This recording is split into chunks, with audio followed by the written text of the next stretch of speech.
Welcome back to the movie Pit, Boils and Ghouls. It's your favorite cinematic coroner, Dr. Ghoulula, here to perform another autopsy on a film that should have stayed buried. Today we're dissecting The Final Destination from 2009, the fourth fucking installment in a franchise that clearly doesn't understand the meaning of the word final. Just like that party guest who doesn't realize everyone wants them to leave, this series has overstayed its welcome by at least 2 movies. What makes this particular corpse interesting is how they tried to reanimate it with the miracle of 3D technology. Spoiler alert, throwing digital body parts at the audience doesn't make your shit movie any less shitty. It's like putting lipstick on a decomposing pig. The only thing final about this destination should have been the franchise's death certificate. You know what's truly terrifying?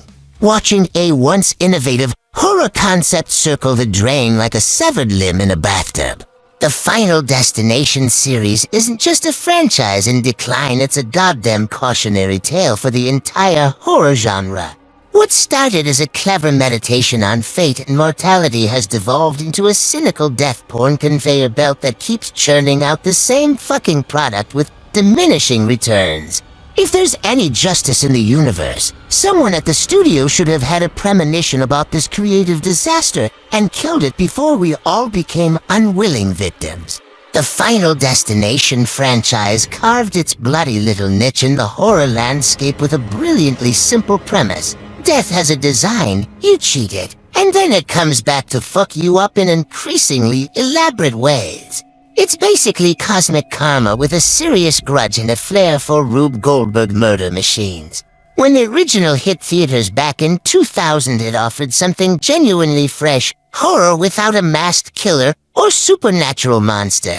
Just the invisible hand of death bitch is slapping cocky teenagers who thought they'd beaten the system. By the time we reach this 4th installment, misleadingly titled The Final Destination, as if they were finally putting this horse out of its misery, the formula has been beaten to death harder than any of its characters. Released in 2009, this abortion of cinema decided its winning strategy was to throw shit at the audience. Literally. The 3D gimmick wasn't just a marketing ploy, it was the entire fucking reason the movie exists. Chronologically, this steaming pile sits between the relatively decent Final Destination 3 and the surprisingly not terrible Final Destination 5. It follows the standard template. Douchebag has premonition of disaster this time at a speedway, saves some equally forgettable meat puppets, and then death, apparently pissed about working overtime, picks them off one by one in ways that would make even the Saw franchise say, "That's a bit much, isn't it?" The real death on display wasn't just the parade of expendable characters, it was the death of originality in a series that had once brought something genuinely interesting to the horror table. The 3D experiment proved you can polish a turd, but it's still a motherfucking turd. To truly appreciate the shitstorm that is The Final Destination, we need to go back to its roots. The franchise began as a spec script for The X-Files by Jeffrey Reddick, who probably wakes up every morning wondering how his clever concept devolved into this CGI splattered mess. When the original hit theaters in 2000, it was actually a breath of fresh fucking air in a horror landscape dominated by Scream knockoffs and watered-down J-horror remakes. The premise was genuinely intriguing. No hockey-masked lunatic, no dream demon. Just the invisible force of death itself hunting down those who escaped its plan. It made $112 million on a $23 million budget because audiences in the early 2000s were starved for anything that wasn't another goddamn slasher movie with a twist ending. The 90s had Scream, the 80s had Nightmare on Elm Street, and the 2000s got Final Destination. A franchise that started with an airplane explosion and somehow managed to crash and burn harder than Flight 180. By the time the second film rolled around, the formula was already calcifying. Premonition, escape, death's revenge via convoluted Rube Goldberg scenarios. The third installment added some minor wrinkles, while photographing its forgettable meat puppets with a roller coaster backdrop. But this fourth abomination. This is where the franchise officially became a soulless cash grab wearing the desiccated skin of its former self. The filmmakers stopped asking how can we create genuine tension and dread, and started asking what would look awesome flying at the audience in 3D. Spoiler alert, the answer was eyeballs, car parts, and literal fucking water. Because nothing says artistic integrity like CGI water splashing toward the camera while the audience wears plastic glasses and wonders where their $12 went. So how the fuck did we end up with this cinematic abortion called The Final Destination? Let me walk you through the development hell that birthed this monstrosity.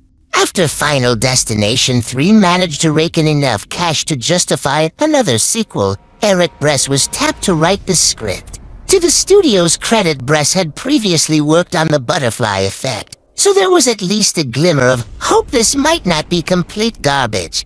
His script apparently impressed producer Craig Perry and the Warner Brothers. Suits enough to greenlight this fourth installment. What a goddamn mistake that turned out to be. Originally, James Wan, who directed the first and third films, was supposed to return to helm this one. But here's where things went sideways faster than a race car hitting an oil slick. Wong bailed because of scheduling conflicts with Dragon Ball Evolution. Let that sink in for a minute. He left to direct Dragon Ball Evolution, one of the worst fucking adaptations ever made. When abandoning your project for Dragon Ball Evolution seems like the smart career move, you know you're in trouble. With Wong out, the studio crawled back to David R. Ellis, who directed Final Destination 2. Ellis agreed to return, but not because he had some brilliant vision for advancing the franchise. No, this motherfucker came back because he got a hard-on for 3D technology. The entire production became a shrine to this gimmick, with every creative decision filtered through the question, but how will this look in 3D? Producer Craig Perry tried to spin this bullshit, claiming they wanted the 3D to add depth rather than just having something popping out at the audience every 4 minutes. What a crock of shit. That's exactly what this film became, a collection of objects flying at the screen with all the subtlety of a sledgehammer to the nuts. Filming began in March 2008 and wrapped by late May, a suspiciously tight schedule for a movie that supposedly cared about quality. The production was clearly driven by commercial considerations rather than artistic ones. The previous installments had been profitable, so why not churn out another one, slap some 3D glasses on the audience, and watch the money roll in? And roll in it did.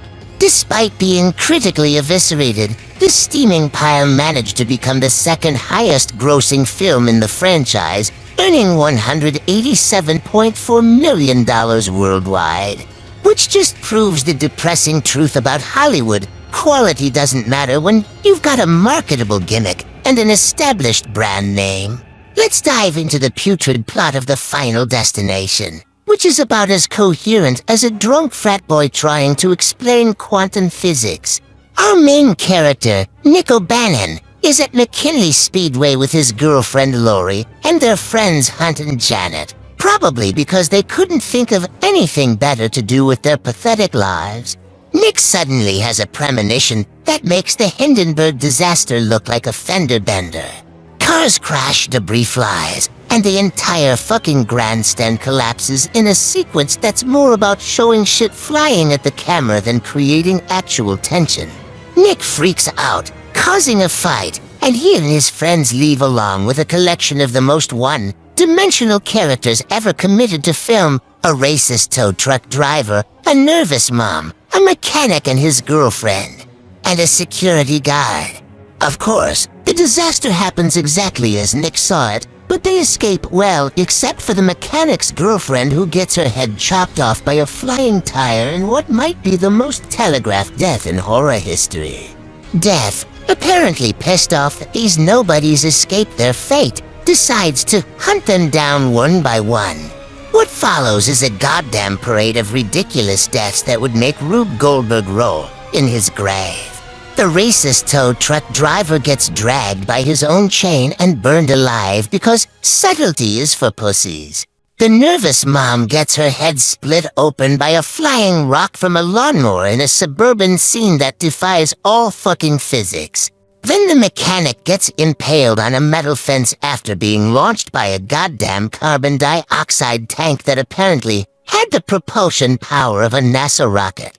It's about this time that you realize the writers were probably just throwing darts at a board labeled with random objects and death methods. Nick, being the genius that he is, figures out that death is killing them in the order they would have died at the speedway. So he and his surviving friends try to cheat death again, which works about as well as trying to bail out the Titanic with a fucking teacup. The plot twists itself into nuts trying to introduce new rules about death's design. There's a survivor. Someone tries to commit suicide but can't because it's not his turn, and Nick has a premonition within a premonition, like some shitty horror version of Inception. The film culminates in a shopping mall explosion that turns out to be, wait for it, another fucking premonition. And just when you think these morons might survive, they all get crushed by a truck and a cuff 2 weeks later. Because fuck you, that's why. The most unbelievable thing about this whole shitshow isn't the elaborate death traps or the psychic visions. It's that anyone in this film managed to survive long enough to see the credits roll with their room temperature IQs and decision-making skills that would embarrass a lemming. If the performances in the Final Destination were any more wooden, the theater would qualify as a lumberyard.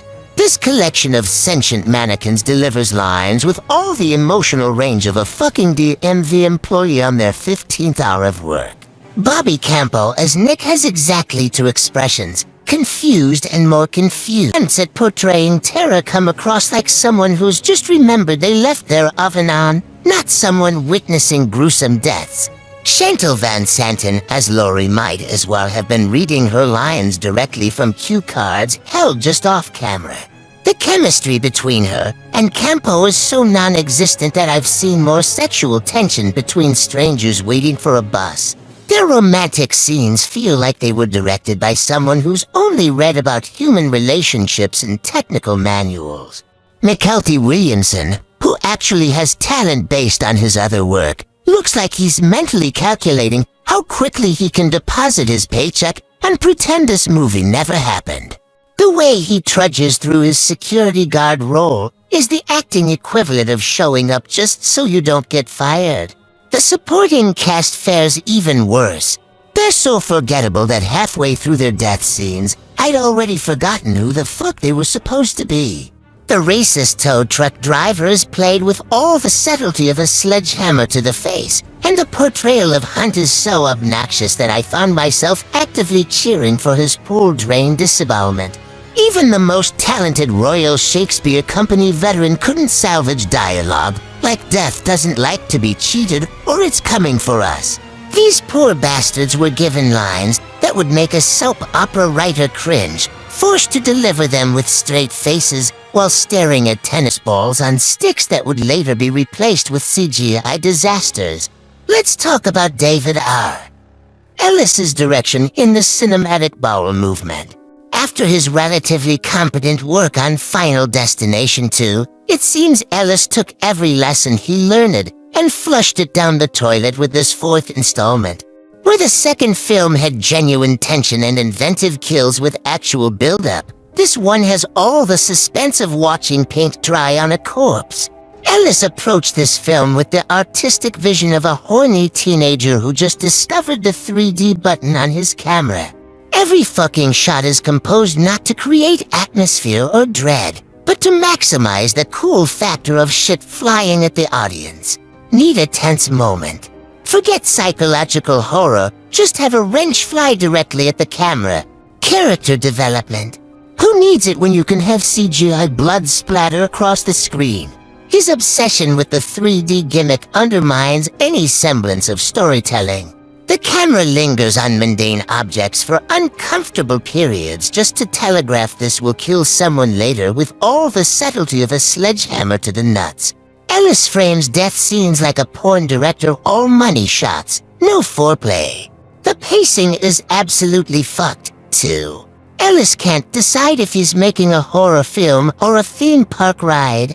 Scenes either drag interminably or rush by so quickly you'll get whiplash. He seems physically incapable of building tension, preferring instead to bash you over the head with obvious setups that even a low-bottomized goldfish could predict. What's most unforgivable is how Ellis squanders the franchise's core concept. Instead of exploring the existential dread of inevitable death, he's content to stage increasingly ridiculous Rube Goldberg murder sequences that feel more like America's funniest home videos with a body count than actual horror.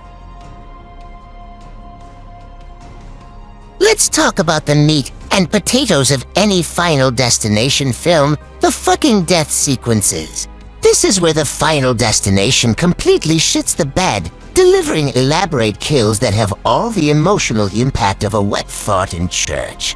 Remember when the original film made us afraid of shower curtains and toilet lids? Well, forget that subtlety. This movie would rather shove a pool drain up your ass and pull your intestines out. Take the pool disembowelment scene. What could have been a masterclass in tension building instead plays out like a Looney Tunes cartoon directed by someone who just discovered Gore effects. We spend what feels like an eternity watching Hunt struggle with a drain that somehow has the suction power of a black hole. When his organs get yanked out through his rectum in a CGI spectacle that looks about as realistic as a Sci-Fi Channel original movie. It's not horrifying, it's fucking hilarious. The mole explosion sequence suffers from the same problem. Instead of creating genuine dread, Ellis throws every 3D trick in the book at us. Flaming debris, flying body parts, exploding movie screens. It's all so goddamn excessive that it crosses into parody territory. The original Final Destination understood that death works best when it's sneaky and unexpected. This film thinks bigger and louder equals scarier. What's most frustrating is how these death scenes prioritize the gross-out factor over any actual creativity. The 80s and 90s horror films knew how to make deaths memorable through ingenuity and practical effects. Here, it's just a CGI gore fest without the craftsmanship or imagination that made the earlier entries stand out. Even worse, there's no emotional weight to any of these deaths. The characters are such cardboard cutouts that when they die, you feel nothing except maybe relief that you won't have to listen to their awful dialogue anymore. Death sequences should be the highlight of a Final Destination film, but here they're just expensive set pieces designed to justify the 3D ticket upcharge.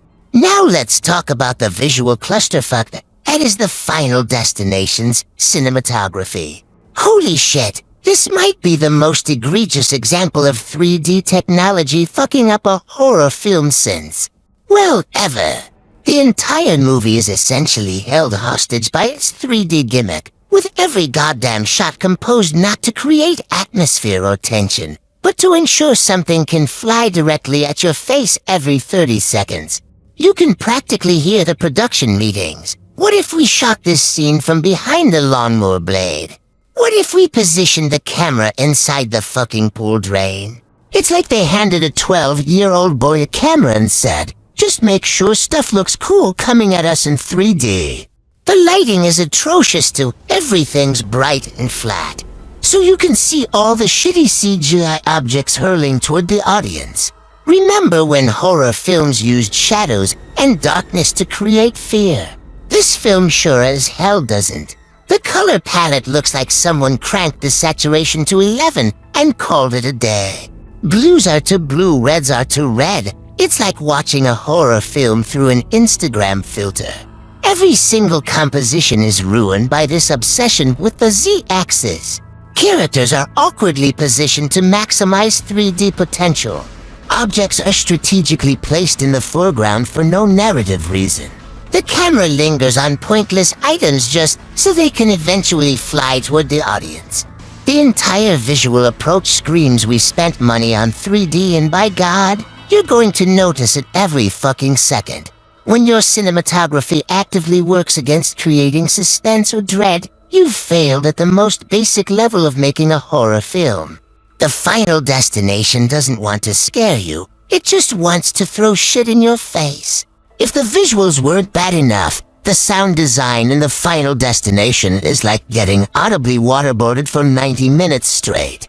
Every single fucking scare is telegraphed with the subtlety of a sledgehammer to the face.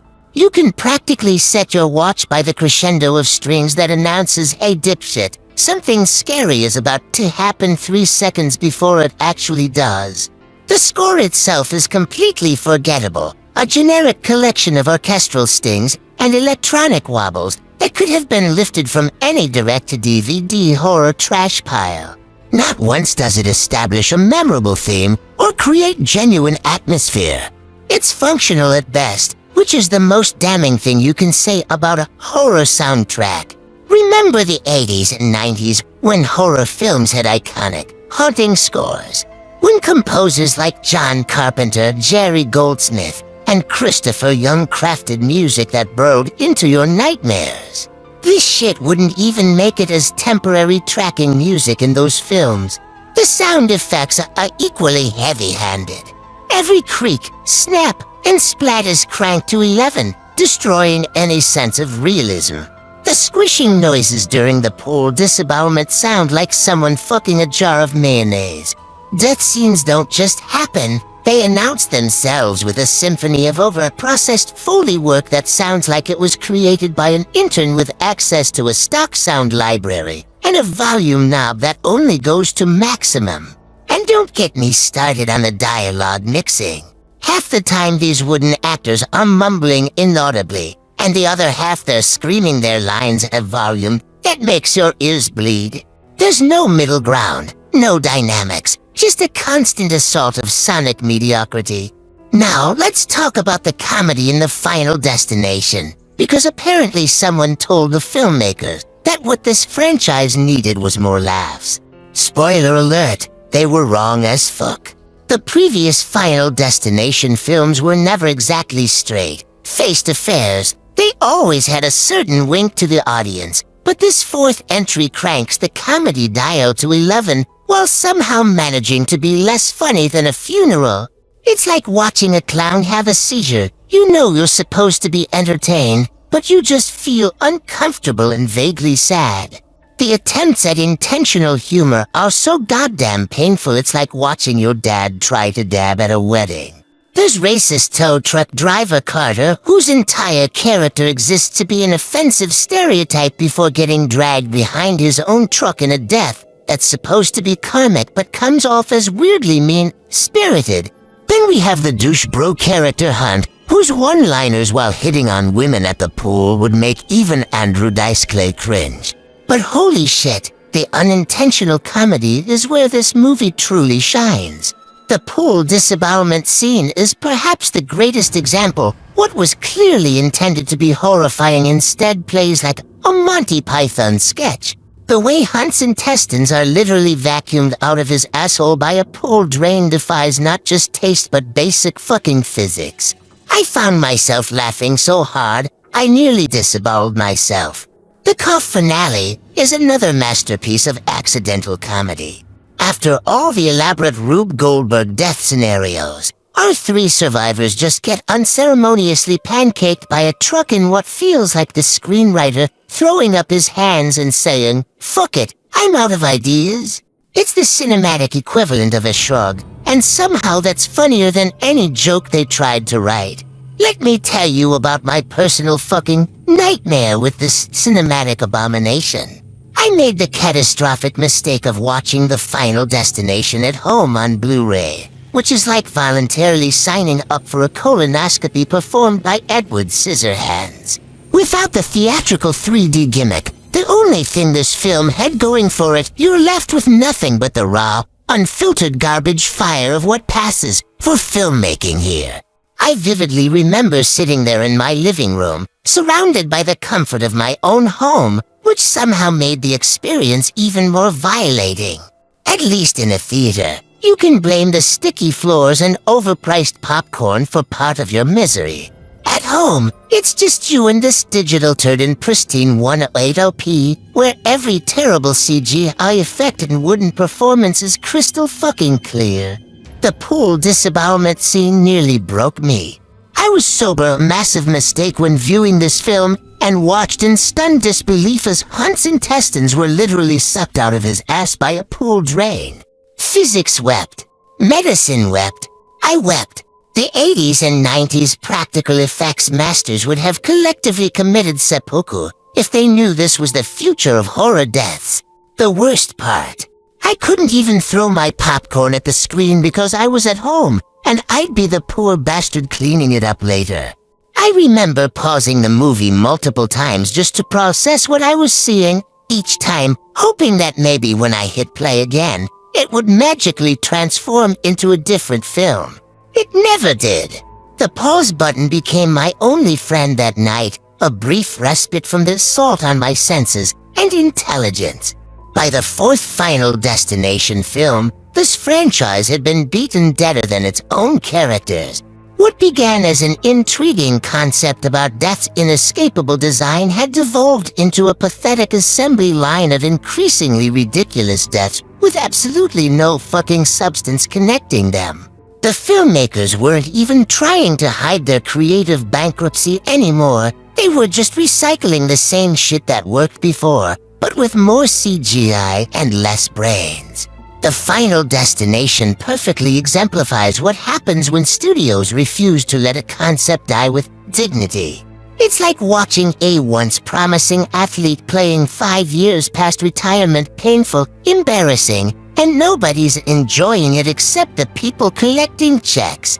Compare this to something like The Thing, which knew to bow out after one perfect film, or even the original Nightmare on Elm Street series that, while it had its ups and downs, at least tried new approaches before wrapping up. Instead, Final Destination joined the ranks of sad sack horror franchises like Saw and Friday the 13th that just kept shitting out sequels until audiences couldn't stomach anymore. It's the cinematic equivalent of a fucking zombie, something that should be dead but keeps mindlessly shambling forward, consuming resources that could go toward original horror concepts. What's truly pathetic is how the premise had so much potential. Death as an invisible, inescapable force. That's genuinely terrifying. But by film 4, they'd reduced this concept to let's see how many ridiculous ways we can splatter these forgettable mannequins across the screen.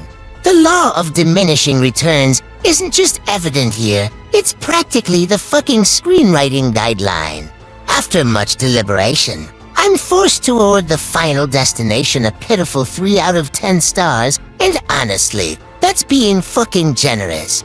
Those 3 points are earned solely through technical competence. The camera stays in focus, the audio is audible, and the special effects, while often laughable, at least required someone with technical skills to create them. Beyond that basic level of filmmaking competence, this movie has absolutely nothing to offer. So why 3 stars instead of 0? Because there's a perverse entertainment value in watching something this bad. It's like a car crash in slow motion, except the cars are filled with actors who should have fired their agents. The film works as an unintentional comedy, a showcase of how not to make a horror movie. There's a certain morbid fascination in watching filmmakers completely misunderstand what made their franchise appealing in the first place. For die-hard horror fans, especially those with a taste for the absurd, the Final Destination might actually provide an evening of entertainment, just not the kind the creators intended. Grab some friends, make it a drinking game, and take a shot every time you see a death that makes you laugh instead of cringe. You'll be shit-faced by the halfway mark. But let's be clear, this is not so bad it's good territory. This is so bad it occasionally becomes entertaining through its sheer incompetence. The difference matters. Movies like The Room or Troll to have a genuine, misguided passion behind them. The Final Destination is a cynical cash grab wearing the rotting skin of a once decent concept. If you're a completionist who needs to see every entry in the series, or if you enjoy watching Hollywood franchises circle the drain, then by all means, subject yourself to this garbage. For everyone else, there are literally thousands of better ways to spend 82 minutes of your life. Well, boils and ghouls, we've reached the end of this catastrophic autopsy of the final destination, and the prognosis is terminal. This franchise should have been buried 6 feet under long before this 4th installment shambled onto our screens. But like the persistent villains in better horror movies, it refused to fucking die. To recap this disaster, awful acting, direction that wouldn't pass film school, 3D gimmicks that would make even the cheesiest 80s horror director blush, and death scenes so ridiculous they cross from horrifying to hilarious without ever stopping at effective. The only thing scarier than this movie is the thought that someone, somewhere, might actually think it's good. That said, I'm sure there's an audience for this shit somewhere. Perhaps in some parallel dimension where taste doesn't exist, or maybe just among masochistic horror fans who enjoy punishing themselves with cinematic garbage. If you count yourself among that unfortunate group, have at it, but don't say Dr. Guyula didn't warn you.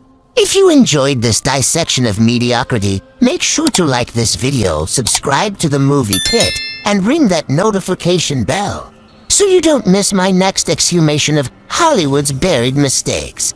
Until next time, remember, in the theater of life, death always gets the last laugh. But in the final destination, the joke's on anyone who paid to see it. Sleep tight, my pretties, and as always, till next time, kiddies.